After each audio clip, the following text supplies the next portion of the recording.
You're listening to a production of the National Media Archive. To learn more or volunteer, go to nationalmediaarchive.com. Let's start with the big paradox. Most of us know what's healthy, but how often do we actually do it? You know you should sleep more, eat vegetables, move your body, so why don't you? This isn't just laziness or lack of willpower. Psychologists call it the intention-action gap, that frustrating disconnect between knowing and doing. Now, you might be thinking, isn't it just about motivation? But if it were, everyone would have six-packs and perfect cholesterol. Let me tell you a story. When I first tried to quit sugar, I had all the knowledge and zero follow-through. The gap wasn't information, it was something deeper. So, what really holds us back? Often, it's not complicated science, it's emotional resistance, old habits, and our relationship with our bodies. By the end of this episode, you'll see why recognizing this gap is the first step to real change. Let's dig into why being at peace with your body is so hard. There are two main camps, those obsessed with their bodies and those who treat the body like a suitcase for the brain. Ever felt like your body was just a vehicle to get your head from point A to B? Or maybe you're on the other end constantly checking the mirror, chasing every new diet or workout? This split is what psychologists call body alienation and body fixation. Alienation is when you ignore your body's signals, like ignoring a car's check engine light. Fixation is obsessing over every detail, like constantly polishing the hood but never checking the engine. Neither approach works. Both create a barriere kind of internal taboo, making it almost impossible to follow through on healthy intentions. So, if you've ever wondered why healthy habits feel like a battle, it might just be this invisible wall between you and your own body. Why do we even have bodies? I mean, really, have you stopped to ask yourself that?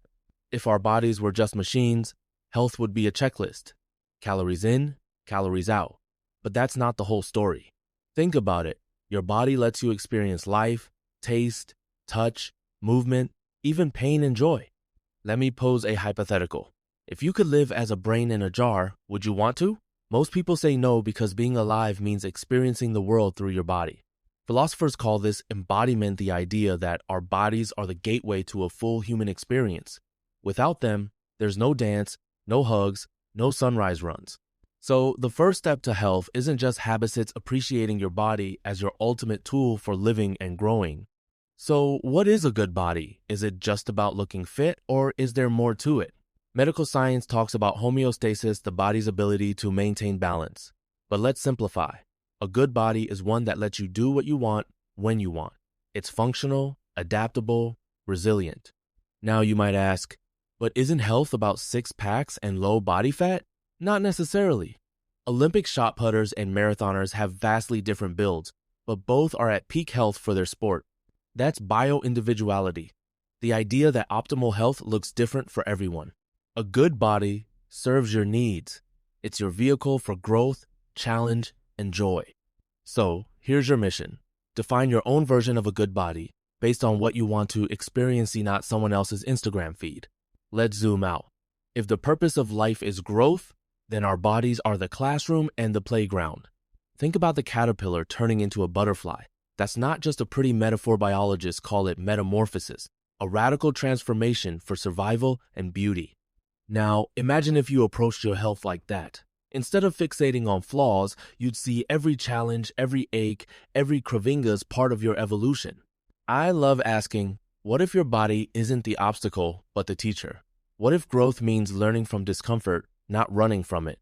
When we embrace the messiness of change, we can finally start using our bodies to support our highest goals. Here's a radical idea. What if, before you were born, you chose your body for a reason? Now, you might be thinking, that sounds mystical, but hang with me. Imagine you're a soul looking for a human experience, and you pick a body with quirks. Maybe you're short, have a gap in your teeth, or struggle with sugar cravings. This mindset flips everything.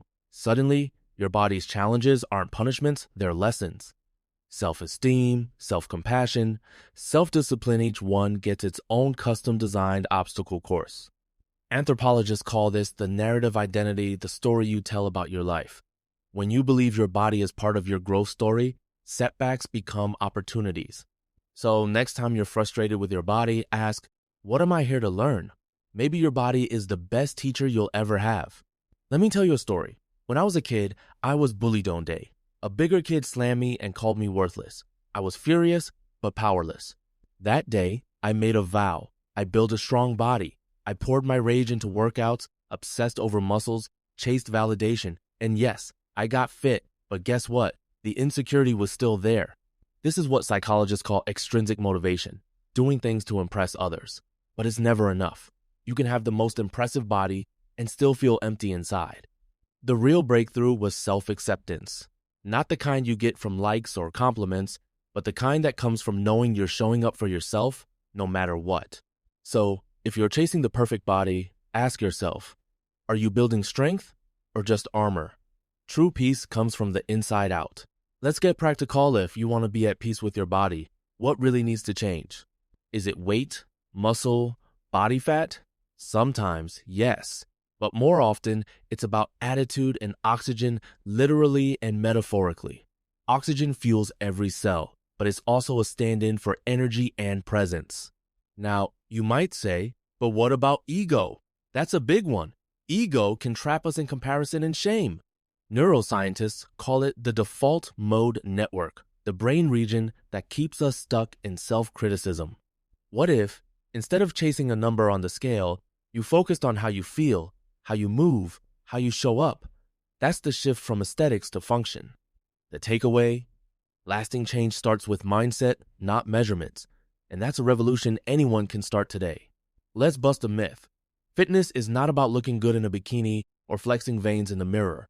That's aesthetics, not function. Here's a technical term: cardiovascular endurance, the ability of your heart and lungs to fuel your muscles. Another, recovery capacity, how fast you bounce back after effort. Imagine climbing 6 flights of stairs. If you're gasping at the top, that's low fitness regardless of your waistline. Real fitness is about capability, resilience, and adaptation. The fitness industry sells images, filters, lighting, impossible standards. But look at Olympic athletes. Their bodies are wildly different, each built for a purpose. So, next time you're scrolling fitness, remember, your body's worth is measured by what it can do, not just how it looks. Let's talk about guilt and shame. Too many of us drag these emotions around like weights. But what if there's a way to transform them into appreciation? Here's a science term: functional appreciation, the practice of valuing your body for what it enables you to do, not just how it appears. Think about your hands, they cook, write, comfort. Your legs, they carry you, dance, climb. Now, instead of staring in the mirror and criticizing, what if you pause to thank your body for its capacities? That's not just positive thinking, it's a proven way to boost self-esteem and motivation. You might be thinking, but what if I don't like anything about my body? Start small. Gratitude grows with practice. The more you focus on function, the less power shame holds. Appreciation is the bridge from guilt to peace. Cross it, and you'll find a new sense of freedom with every step. Every strong relationship is built on promise agreements about what you'll always do and what you'll never do again. Behavioral scientists call these implementation intentions commitments that turn vague wishes into concrete actions. For example, I'll never skip brushing my teeth, or I'll always drink water before coffee. Now, you might resist the word never. It feels restrictive, right? But think about it. You already have nevers that make your life better. I never drive drunk. I never eat peanuts. I'm allergic. Bringing this clarity to your health habits is powerful. The trick is to choose nevers and always that align with the person you want to become and not just the person you've been. So, what's one commitment you're ready to make today? Your body is listening. Ever heard someone say, I didn't change until I hit rock bottom? Sadly, it's common we wait for disaster before we act. Health psychologists call this the crisis response.